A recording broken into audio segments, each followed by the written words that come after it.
Hello my friends. I hadn't made a video since the new year, and the reason was I was too busy watching and commenting on my subscribers' Christmas videos and the New Year's resolution videos. But nevertheless, I'm back now, and I've got just a little housekeeping I need to do before I get into the actual video. A call from one of my subscribers, and this is her sticker here. It's Steps by Kachi. She goes by the name of Kat, K-A-T-T, and she happens, I noticed that she lives in Belgium. Let's see, her son gave her these stickers for Christmas. But anyway, on this card I noticed it had some writing here, and actually it's a Merry Christmas Dutch. Don't know anything about it. I know Belgians, they're pretty quiet. They don't cause any mischief. You never hear about them. In fact, the only thing I know about Belgium is waffles. But anyway, this here, I'm attempted to say Merry Christmas to Kat, and it's Pedagog Kurstaden. You should get a good laugh out of me chopping up that language. Don't. But anyway, so let's take her little stickers, and we're gonna put her right up here. In fact, I'll go ahead and put both of them up there.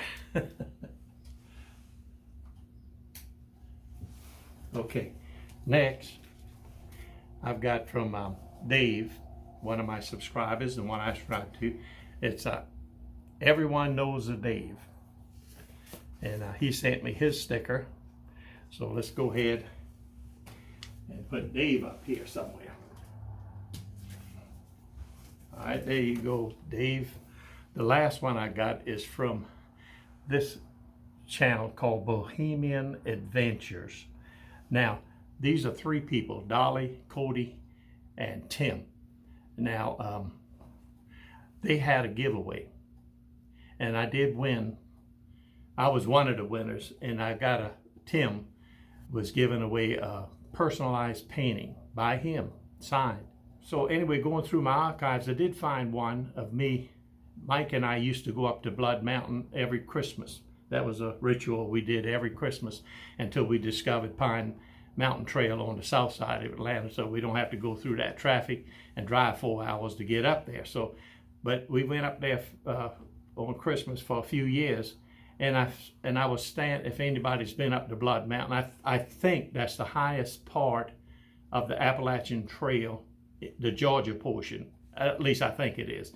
But anyway, in front of this stone shelter, you're going up on top of the rocks, and that's where I was, and I thought, oh, this would be nice to document me standing up here. So I sent him that picture. Now, this is it up here, right there. In fact, let me give you a little close-up, like that. They sent me the Bohemian Adventures sticker, so I'm gonna put it up here too. Tim decided he would break away and start his own channel. Now, Molly said that the reason he broke away was that he couldn't stand her bad breath, and Cody's cooking tastes like crap. Now, I don't know why that struck me as being so funny. I just can't get over that, and I knew from that comment that they had to be siblings or connected and family, because nobody but a brother and sister is going to say something like that on a global platform like YouTube. But nevertheless, that's what he said. That's what she said he said. But he said he loves her, and that's his sister, and everything is fine. But anyway, so that tickles me. Now, the next thing I wanted to say is in this little bag here. It's less than an ounce, actually. Is a gear, an item that I recently acquired, and it's an engineering marvel and manufacturing marvel. This little thing in here weighs less than an ounce.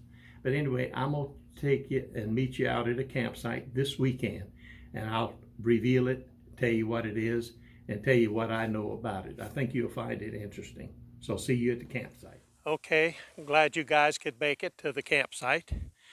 And I noticed doing editing on the first part of this video that I didn't thank Tim Buckley for his painting. And thank you so much, Tim. And also I put a link down in the description for most of those channels that I mentioned. Well, the previous little clip was last night, and I did the whole video. It ended up being useless. The reason was, if you noticed, I didn't have the camera pointed at the ground, so nobody could see anything I did. So I'm gonna tell you and talk you through what happened last night. Okay, back to this. This is it's made by a company called Toaks, and it's called a Siphon alcohol stove, and it's a dual chamber, and it's got little jet holes in it. I don't know if you can see it, but plus, if you notice down in the bottom, it doesn't go quite all the way. So when you fill this up, it holds 2.7 ounces of alcohol. And last night it was 51 degrees, and I wanted to see what it would do if I could cook a whole meal before I ran out of fuel. And last night that ran for, well, I was able to cook 22 minutes before I finished boiling water for my coffee and cooking my ramen noodles. Now, this particular container here is 300 milliliters. It holds a little over 10 ounces of alcohol. So this container, Mike and I usually overnighters, but this would work for a weekender, for 2 nights, 3 days on the trail. But if you're gonna go any longer on a trail, this will not hold enough alcohol, so you'd have to move up to a bigger bottle, which means you have a weight penalty, and you just as soon go back to a canister stove. But for overnighter weekenders, this particular setup can work for you. Now, I brought this particular pot stand. I have, I don't know, 3 others at home, but this is the one I chose to bring. And let me just see if I can slip it together. Now, this particular one will go on the inside, I'm sorry, like that. Like that. So let's get them together.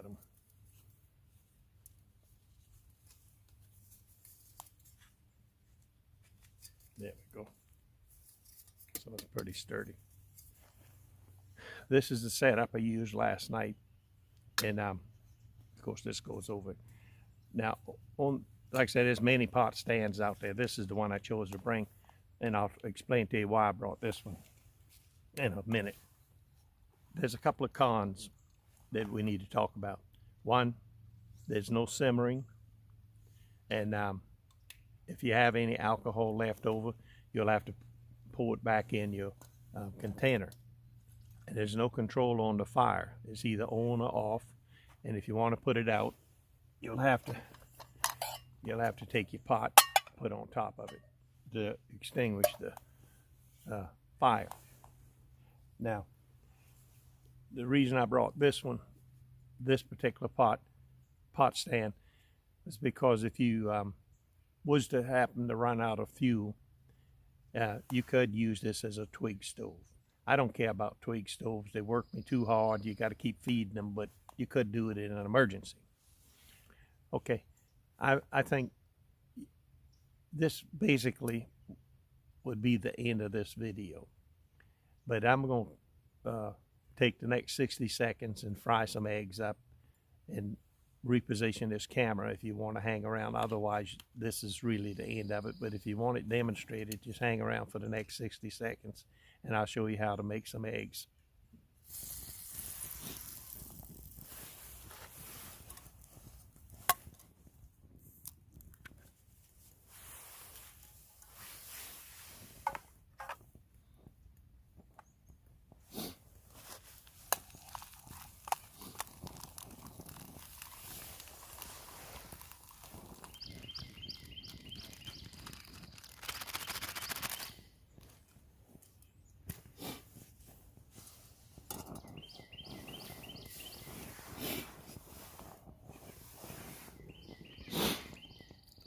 As usual, Mike is over there with the exact same setup. Good morning, everybody. Yeah, good morning.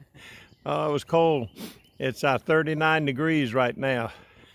That will conclude this particular video. I'm finished. Thanks for watching.